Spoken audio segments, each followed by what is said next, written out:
naglisod karon ang ato baga kanang person sa St. Francis kining usa ka biktima nga kining kuan kining gipasil diri mismo sa may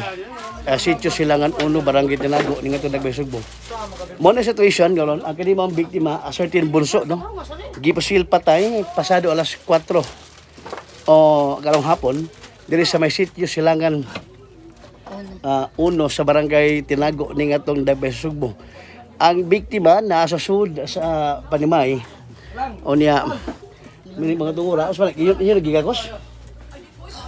maglisod iglak maglisod ni sig kuan maglisod ni og kining pagkanaog mga mga higala no tungod kay grabe ka kuan kaayo grabe ka lisod ang gianan unya ang kaning hagdilan malusno tas Hermes gani hapit bahog naon tanay baboy mahog sa mani situation karon diri unya huot nga gyud diri kuan kaayo matungura mga higala so mani situation diri no mana so na diri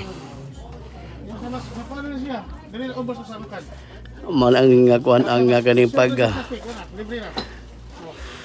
asa maglisod ta okay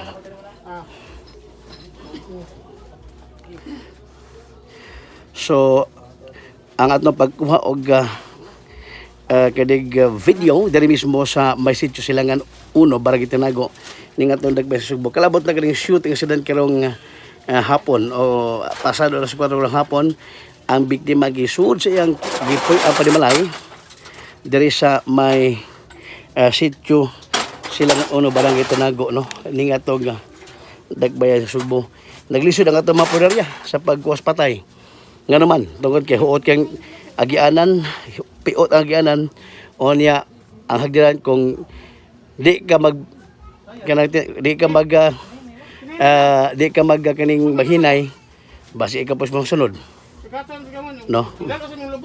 mga higala.